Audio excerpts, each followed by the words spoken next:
On accueille la Suisse aujourd'hui avec grand plaisir et en particulier en Suisse, IMAD, Institution de maintien à domicile, qui est représentée ici par Madame Valérie Mégevant, directrice adjointe des projets stratégiques. Et quand on parle de stratégie, alors on parle souvent d'innovation, et innovation, qui dit innovation, dit aussi expérience patient. Donc, vous savez que l'expérience patient concerne tous les domaines, tous les secteurs, qu'on ne se limite pas, comme je dis souvent, uniquement aux hôpitaux et aux cliniques. Et là, il s'agit d'aller voir à l'extérieur comment les choses se déroulent. Et j'ai eu la chance personnellement d'aller visiter le siège d'IMAD et j'ai pu apprécier à quel point, observer en tout cas de l'intérieur, à quel point leur stratégie est déjà bien avancée et de quelle manière alors ils l'ont entamée et abordée surtout. Alors je vais directement laisser la parole à Valérie Mégevant, elle va se présenter évidemment elle-même. Et puis comme vous savez, c'est 20 minutes de présentation, 10 minutes d'échange et n'hésitez pas à la fin si vous avez des questions. Alors j'imagine que Valérie y répondra avec plaisir. Valérie, merci d'être là et je te laisse la parole directement. Merci So, bonjour à tous. Oui, je suis aussi ravie d'être là. C'est vrai que c'est l'occasion. Alors moi, je suis infirmière de formation. Je fais une brève présentation très courte. Infirmière de formation, j'ai passé plus de 20 ans de carrière dans un hôpital universitaire, l'hôpital universitaire de Genève, et j'ai rejoint donc l'IMAD, les soins à domicile. C'est l'institution publique en fait de soins à domicile sur le canton en juillet 2019 à la direction des projets stratégiques. Et effectivement, l'expérience patient, quand je suis arrivée, était déjà bien ancrée, bien en tout cas annoncée dans la stratégie, mais pas encore tout à fait ancrée dans les habitudes. Mais c'est l'objet de ma présentation aujourd'hui.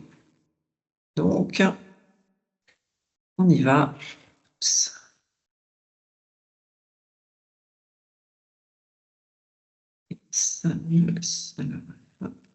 Ça marchait très bien quand on a fait l'essai avec So tout à l'heure. Voilà, ça marche.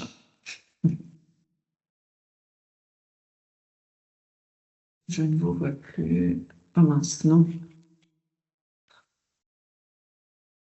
Excusez-moi. Voilà, on y va.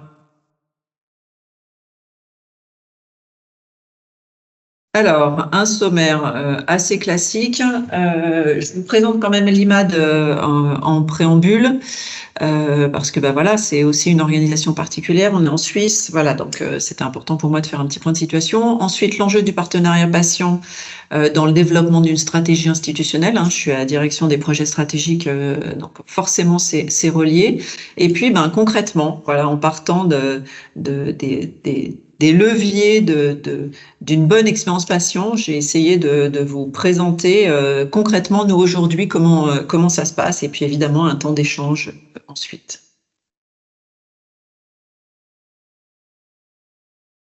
Alors, l'IMAD, ça c'est le canton de Genève. Donc, vous voyez, là on a le lac. Il faut savoir que typiquement, tout autour de nous, c'est la France. C'est vraiment un canton imbriqué dans la France. Et puis là, vous voyez notre répartition. Donc, il y a plein d'acronymes, évidemment. Mais pour faire simple, vous voyez des couleurs sur les différentes zones du canton. Et c'est des zones qui sont des centres de maintien à domicile. Donc, c'est vraiment, on a réparti le canton en 4 zones. Et les équipes sont disséminées sur le canton. Alors, vous pourriez me dire, mais il y en a qui sont vraiment les parents pauvres parce qu'ils ont peu d'équipes vers chez eux. En fait, les équipes sont positionnées en fonction de la démographie. Vous voyez une petite bulle bleue avec un sourire, c'est le siège dont So parlait tout à l'heure, c'est là où je me trouve aujourd'hui. Et puis on n'a pas seulement des équipes de soins à domicile et de maintien, nous c'est vraiment important, on a les deux thématiques, mais on a aussi des unités d'accueil temporaire. Alors là, c'est des unités dans lesquelles les patients peuvent venir pour soit avoir une régulation de traitement, avoir une prise en charge. Parfois, les patients sont en limite de maintien à domicile et la question se pose, est-ce qu'ils devraient aller dans un EMS? Alors nous, c'est un EMS, en France, c'est des EHPAD. Est-ce qu'ils devraient être institutionnalisés ou pas? Et du coup, on les intègre aux unités d'accueil pour pouvoir évaluer la situation et souvent les rebooster un peu pour qu'ils puissent retourner à domicile et qu'ils puissent y rester. Il y a également des immeubles avec encadrement pour personnes âgées. Alors là, c'est des immeubles dans lesquels les personnes sont locataires de leur logement Ils sont vraiment résidents, autonomes. Ils louent à des propriétaires privés. Nous ne sommes pas propriétaires des bâtiments. Par contre, on assure l'exploitation du bâtiment. Donc, il y a des gérants sociaux, il y a de l'animation. Nous avons tout un système de livraison de repas avec des salles à manger. Enfin, voilà. Donc, on exploite ces bâtiments sur le canton également. Donc, on essaye vraiment d'être en proximité proche. Ce qui explique aussi qu'on est quand même une structure qui est décentralisée. On est vraiment avec des directions, des organisations qui vont se décentraliser. Et donc, l'enjeu est de garder une vision commune, une orientation commune, des qualités communes, avec des équipes vraiment dispatchées, puis qui se rendent au domicile du patient. Moi, pour avoir vécu plus de 20 ans de ma carrière en hôpital, évidemment, au domicile, la personne est seule et elle est porteuse de la mission. Et donc, si elle ne comprend pas le sens de pourquoi elle est à IMAD et quelles sont nos valeurs, la personne, elle va faire son travail tout à fait correctement, puisqu'il y a une éthique professionnelle, mais en fait, elle ne va pas forcément porter les valeurs, dont celle de l'expérience patient. Alors, c'est vrai que ces dernières années, on a fait face aussi à un système de santé qui était plutôt basé sur l'hôpital et qui aujourd'hui s'oriente plutôt sur le domicile. Alors, il faut savoir qu'à Genève, il y a quand même eu une politique de maintien à domicile qui est très forte depuis très longtemps, puisque en 1992, il y a eu une votation, un vote. Une votation, je ne sais pas si tout le monde comprend, un vote qui a valorisé le fait de prélever 1% des impôts pour financer le maintien à domicile dans le canton. On est un des cantons où le nombre de lits d'EMS, EHPAD est le plus bas. Voilà, avec une vraie volonté de maintien à domicile. Et c'est vrai que le paradigme avait commencé, mais aujourd'hui, il s'est orienté aussi avec la volonté et politique et des personnes. Avant, on était plutôt sur un système où je suis malade, je vais prendre en charge ma maladie, on va s'occuper de moi. Et puis aujourd'hui, on passe dans un paradigme plutôt comment je peux m'occuper de ma santé. D'où les axes de prévention et de promotion de la santé qui sont très importants. On a un lien avec le canton et le plan cantonal de promotion et de prévention de la santé. Donc, c'est vraiment, ça a complètement, je dirais, fait évoluer notre mission et notre politique domiciliaire. Parce que la mission est toujours la même. Chacun devrait pouvoir bien vivre à son domicile le plus longtemps possible. Évidemment, s'il le souhaite. Mais on a forcément réorienté notre politique et notre mission d'intérêt général vers la promotion et la prévention de la santé. Les 3 missions de l'IMAD, donc évidemment soutenir, je vous en parlais, il y a les soins et le maintien à domicile, donc ça c'est vraiment important. Nous, on est vraiment là pour améliorer l'autonomie et la qualité de vie à domicile. On ne réalise pas que des soins, donc on a tout un, je vous montre après très succinctement quelques chiffres qui vous présentent quelques prestations que nous réalisons, mais on fait autant de la livraison de repas, alors on n'est pas des livreurs Uber Eats, contrairement à ce que certains pourraient penser, mais c'est vraiment des repas livrés aux personnes, ça maintient souvent le lien social. Parfois, les personnes âgées à domicile, le livreur de repas est la seule personne qu'ils voient chaque jour. Donc voilà, donc c'est vraiment un exemple de maintien. Soigner, évidemment, ça c'est souvent ce qu'on connaît le plus. Quand on parle des soins à domicile, on connaît soigner. Et puis former, puisqu'on a aussi un campus à l'IMAD qui forme. Et nous avons tous les professionnels de santé. On a un rôle assez important dans la relève de demain pour les professionnels de santé. Quelques chiffres clés, je ne vais pas m'étendre dessus, mais c'est pour vous donner un peu. Vous avez vu qu'on est présent sur tout le canton. On est la plus grosse OSAD de Suisse et on est presque 2300 collaborateurs. Donc avec, je pense qu'on a à peu près une cinquantaine de métiers différents. Sur le terrain, je ne compte pas les supports. Et là, vous voyez qu'on réalise à peu près 8400 prestations par jour. Il faut savoir aussi que typiquement, sur Genève, on s'occupe aujourd'hui d'une personne sur 3 qui a 80 ans et plus. Et quand on est sur les 90 et plus, on s'occupe d'une personne sur 2 sur le canton. Donc, ça fait quand même un périmètre d'activité important avec des personnes dont on doit tenir compte en termes d'avis, d'expérience, de leur mode de vie. C'est vrai que quand on est à domicile, c'est un peu différent. Depuis toujours, on doit tenir compte du patient, de ses envies, de ses capacités, de ce qu'il est prêt à investir, parce qu'on n'est pas auprès de lui toute la journée. Et du coup, il est vraiment un partenaire avec nous. Dans le périmètre des patients, je parlais des 80 ans et plus, mais typiquement, on a 80 centenaires qui sont à domicile dont on s'en occupe. Et la plus âgée, la doyenne, a 104 ans. Donc, ça permet vraiment un maintien sur le long cours. Les arrivées en EMS, enfin, les âges d'arrivée en EMS se retardent d'année en année.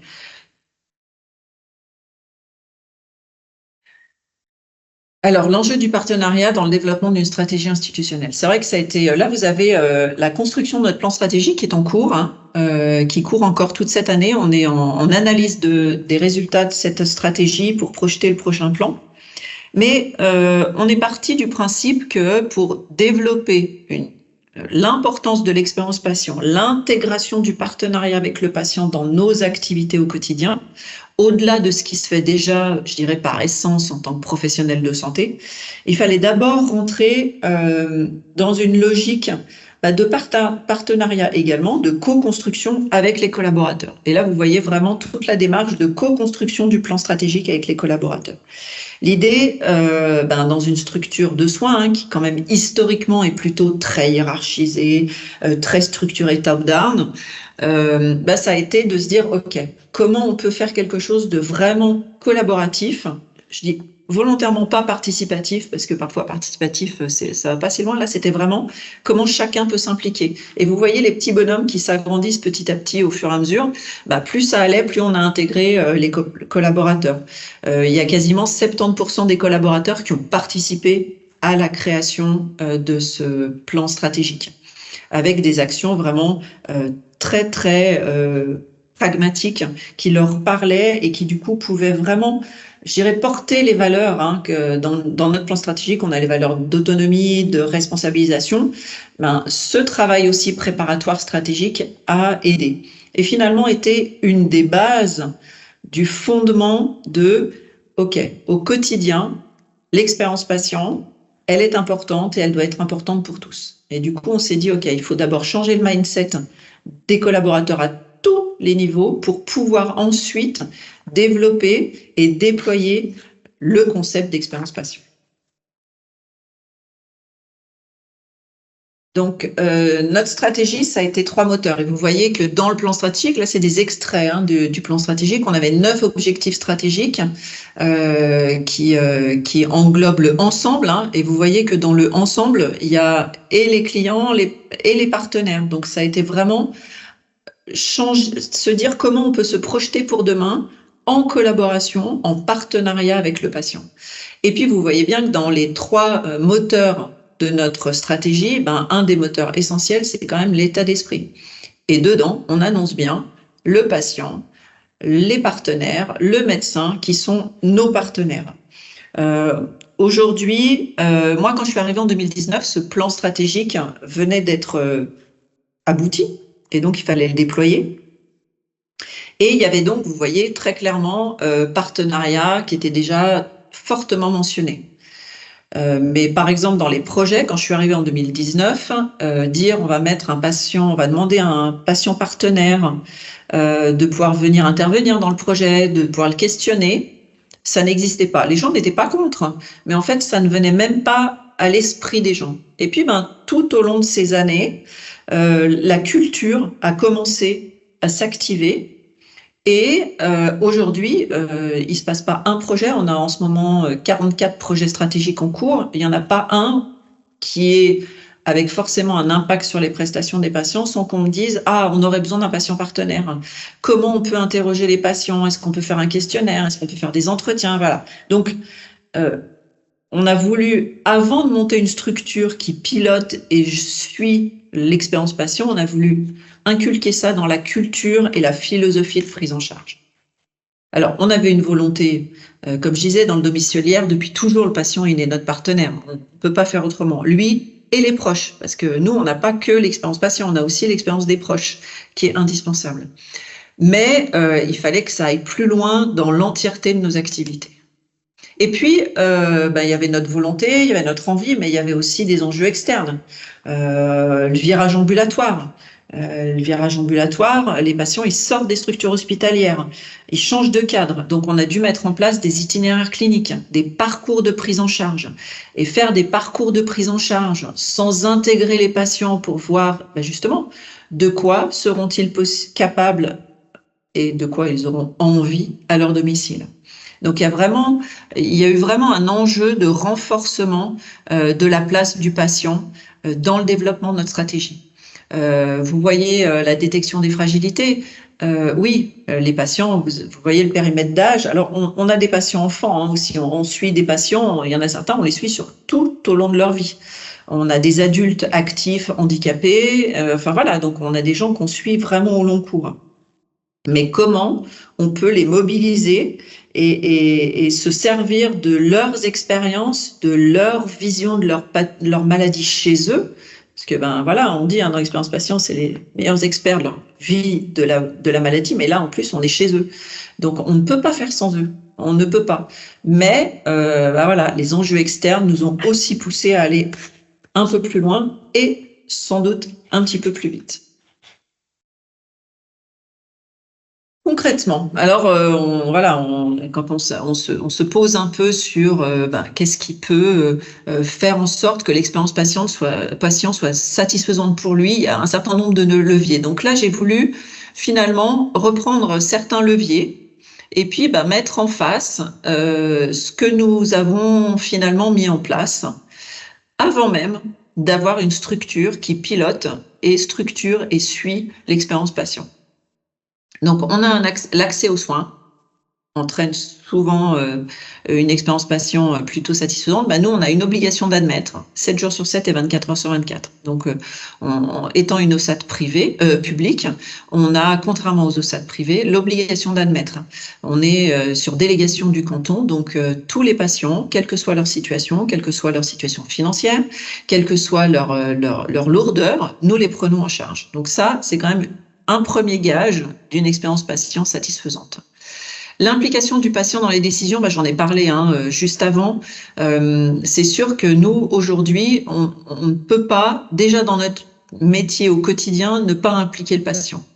Et puis, dans la coordination des soins et les itinéraires cliniques, suite au virage ambulatoire notamment, on a intégré le patient. On a réalisé des projets d'itinéraire clinique, notamment en oncologie. On a intégré un patient partenaire. Nous n'avions pas de structure, mais comme on était en partenariat avec l'hôpital, on a été solliciter le secteur des patients partenaires de l'hôpital qui généreusement nous a mis à disposition un patient partenaire. Dans tous les projets qui touchent directement le patient, on les inclut dans des questionnaires de satisfaction. On a un itinéraire clinique de réadaptation à domicile qui est en cours. Le patient, il est pris en charge par notre dispositif pour coordonner son retour à domicile quand il est encore à l'hôpital. Et on a des séances de coordination pour poser les objectifs, pour que nous, on puisse apporter l'expertise domiciliaire à la pose d'objectifs pour que le patient soit en capacité de la réaliser à domicile. Et lors de cette séance de pose d'objectifs de réadaptation à domicile, le patient est présent, s'il le souhaite, un de ses proches, l'hôpital, évidemment, mais également les soins à domicile. Et du coup, il y a vraiment presque un contrat, tous ensemble, pour s'aligner sur les capacités et les souhaits du patient. Alors, on sait tous que quelqu'un qui allait juste à la Migros à côté de chez lui, on ne peut pas lui demander de faire 40 km de marche. Ça nous paraît évident en tant que soignant. Mais il y a d'autres choses. Parfois, il a aussi des envies au-delà de sa capacité physique à pouvoir être réadapté.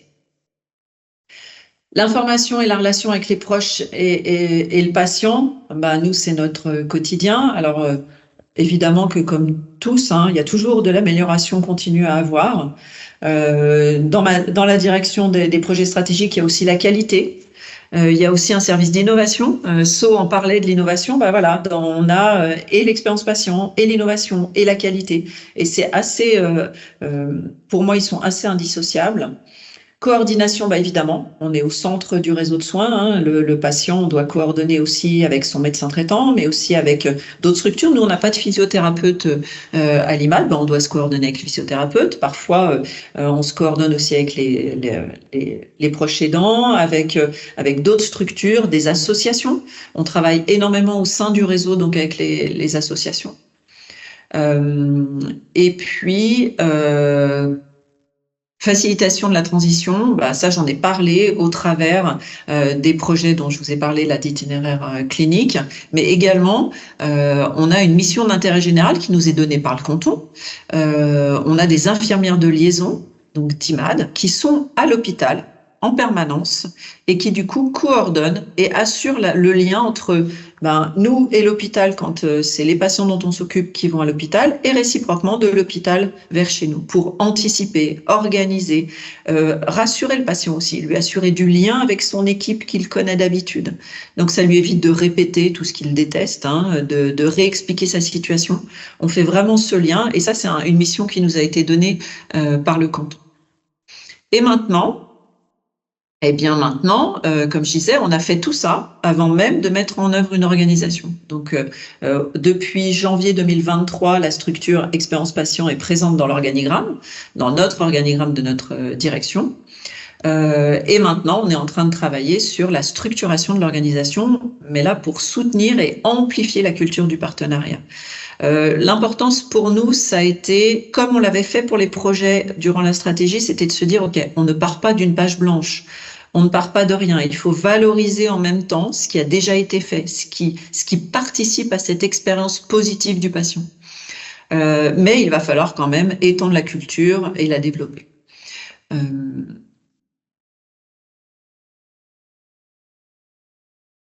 Et voilà. Bien Valérie, d'abord bravo pour cette démarche et puis surtout merci de l'avoir partagé ici en quelques minutes avec nous. Alors je vous propose dans les participants de lever la main si vous avez une question, n'hésitez pas dans le chat ou de la poser directement.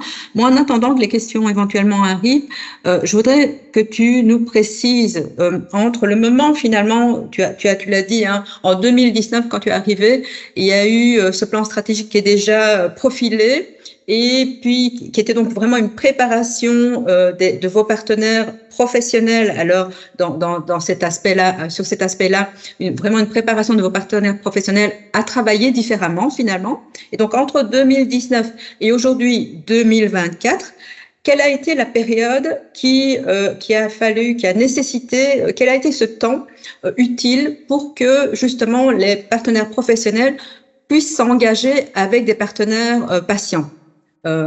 Pardon pour ma question, elle est un peu brouillon, je recommence vraiment. Quel était le temps qu'il a fallu pour que, entre le moment où vous imaginiez les choses et vous aviez préparé les professionnels, combien de temps il a fallu pour que les premiers patients puissent intervenir finalement dans votre développement des projets? Alors, le temps a été un peu plus long parce que nous savons tous ce que nous avons vécu de 2020 à fin 2022. Voilà. Donc voilà, nous on a été un peu stoppés dans notre élan. Je dirais sincèrement donc 2019 le plan a été validé. On a continué la dynamique collaborative sur la fin de l'année 2019. On a dû l'arrêter à partir de février 2020. Donc, je dirais que de 2020 à 2022, on n'a plus véritablement eu d'action sur cette thématique, nous. Après, les projets avec les autres institutions, les démarches ont continué d'avancer. Et puis, je dirais, la philosophie globale de nos patients a continué d'avancer. Donc, de plus en plus, je parlais tout à l'heure des enjeux externes, on a été contraint, dans le bon sens du terme, pour avancer dans cette démarche, même si nous, honnêtement, on n'a pas fait grand-chose véritablement. En 2022, on a repris et on a choisi de relancer d'abord toute la dynamique collaborative. On a refait des séances, des journées complètes de travail sur des thématiques avec les collaborateurs. Et puis, on a insufflé ça au sein de chaque projet stratégique qui avançait. Moi, systématiquement, je disais, mais est-ce que je pilotais les projets stratégiques à l'époque? Est-ce que on aurait besoin d'avoir l'avis du patient? Et puis petit à petit, finalement, chaque personne des projets se sont sentis légitimes à poser la question. Est-ce qu'on ne ferait pas appel à des patients? Les chefs de projet ont aussi beaucoup stimulé ça. Et puis, je dirais que même si on n'a pas travaillé concrètement dessus, on a tout le temps porté le message. tenu le même discours, que le patient c'est notre partenaire, le proche c'est notre partenaire, on doit tenir compte de lui, on doit travailler avec lui, on ne peut rien faire sans eux. Tout le monde tient le même discours au quotidien. Donc tu vois, si tu regardes, ben ça fait 5 ans, mais pour moi pas tout à fait. Je dirais peut-être 2 ans et demi. Les premiers patients partenaires, ils ont été inclus, il me semble, début 2023. Oui. Mais on a eu une pause de presque 2 ans, faut être honnête. Mais on a quand même maintenu la culture. C'était important pour nous, même si on savait qu'on ne pouvait pas aller au-delà, de maintenir la philosophie, c'était important pour nous de la garder. J'ai encore une question qui me vient et qui est en fait une question collective qui revient souvent. On nous dit, on veut bien se lancer dans l'expérience patient, mais prendre l'avis des patients, ça nous demande du temps supplémentaire. Qu'est-ce que tu peux répondre à ça? C'est vrai. Sur le coup, on peut pas le dire, on peut pas dire autrement. Après, il faut être assez humble sur la méthode. Enfin, soit on veut quelque chose pour publier, très académique, qui va pouvoir être randomisé. Enfin voilà. Et là, ok, on est parti sur quelque chose. Faut aussi avoir. Si on a l'envie de le faire, on peut aussi jouer petit, si je peux dire. Nous, je vois, il y a eu un projet. On a un programme de traitement et de détection des chutes. On n'a pas de dispositif de patient partenaire. On a créé un questionnaire de 5, 6, 7 questions. Et puis, le chef de projet, un physiothérapeute, une autre personne membre de l'équipe ont rencontré 3, 4 patients en entretien d'une demi-heure chacun, parce qu'on ne peut pas non plus leur prendre trop de temps, et ont récolté leur retour d'expérience sur les chutes. Pourquoi finalement ils la déclarent pas forcément, avec la crainte d'être jugés, de plus avoir le droit de se déplacer, qu'est-ce qui leur manque. Enfin voilà, on a essayé de visualiser et on s'est dit ok, on fait ça en premier. C'est pas exhaustif, ça pourrait sans doute être mieux, mais en fait on a quand même récolté leur expérience et leur avis pour lancer le projet. Et puis petit à petit, on fera évoluer et on va de nouveau les ressolliciter. Donc moi je dirais, commençons petit, on n'a pas besoin de grands moyens. Nous, on n'avait pas de structure et finalement, on a déjà commencé à travailler en mode expérience patient alors que la structure de pilotage et de suivi n'existe pas. C'est pas grave. Et je dirais, toutes les initiatives, alors bien sûr qu'il ne faut pas poser n'importe quoi comme question, mais à partir du moment où on a un minimum de structure qui garantit l'éthique des questions, des choses comme ça va assez vite. Nous, ça a été fait très rapidement et ça demande pas. Aujourd'hui, dans les outils, en plus, nous, alors on travaille beaucoup avec Teams. On a des formes, enfin, on a des outils informatiques aujourd'hui qui nous aident en plus à consolider les résultats.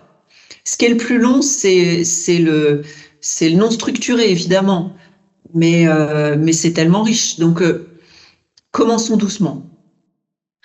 En fait, si je traduis ce que tu viens de dire, je dirais que dans nos métiers, on a l'habitude de faire du quantitatif, mais c'est vraiment du qualitatif, aller rechercher les avis de quelques patients, finalement, prendre ce temps-là, qui est un temps précieux, nous permet vraiment d'avoir des renseignements sur ce qu'on doit réellement produire en termes de développement et de projet. Je vais terminer ici avec la question qui est vraiment une question importante pour nous et qui te concerne toi. Alors, on voit bien qu'il y a vraiment toute une démarche stratégique à IMAD sur l'expérience patient, mais toi, en tant que personne et en tant que professionnel, vraiment, ton avis à toi, comment tu vois les choses, comment tu vois l'évolution de l'expérience patient, je dirais dans les 5 années qui viennent, toi, mais vraiment personnellement, pas concernant nécessairement IMAD.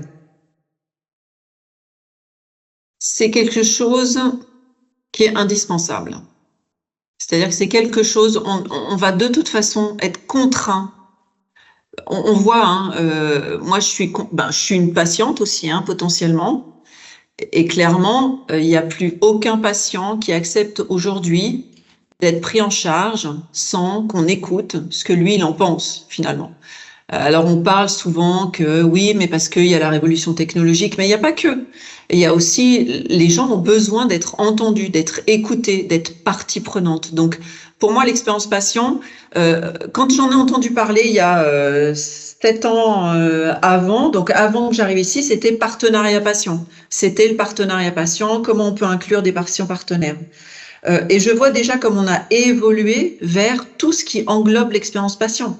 La satisfaction, le retour d'expérience, l'intégration au niveau des structures non développées des maisons de santé. On a intégré un panel de patients dans l'évolution de la maison de santé. Ça, il y a 5 ans en arrière, j'aurais même pas osé imaginer que ce soit possible. Donc moi, je pense vraiment que l'expérience patient va ne faire que évoluer. Puis moi, alors ce que j'aimerais bien dans 10 ans, peut-être dans 15, hein, si je suis raisonnable, mais c'est que ce soit presque plus un sujet. Si c'est plus un sujet, c'est que c'est rentré dans la culture globale de tout le monde, et voilà, et tant mieux. Moi, si dans 5 ans, l'IMAD me dit mais on n'a plus besoin de structure d'expérience patient parce que ça marche tellement bien, mais tant mieux, on est content. Exact. Je pense qu'il y a une ou deux questions. Et alors, on va prendre la première. Dans le chat, on a le groupe santé CHC qui demandait comment sont recrutés les patients partenaires et combien sont-ils? Ah, alors là, pour l'instant, il n'existe pas, puisque nous sommes en train de monter la structure. C'est donc les patients partenaires qu'on a interviewés dans les projets, c'est des patients qu'on a été chercher par rapport à l'expérience qu'ils pouvaient avoir ou le profil qu'ils pouvaient avoir dans nos propres patients. Donc, on n'avait même pas de structure patient partenaire encore. Donc, on est dans l'idée de la construire. C'est pour ça aussi que j'avais participé au dernier. J'ai pas pu participer au dernier talk, mais je participe aux autres pour voir un peu le volume. J'ai vu que les volumes étaient très bas.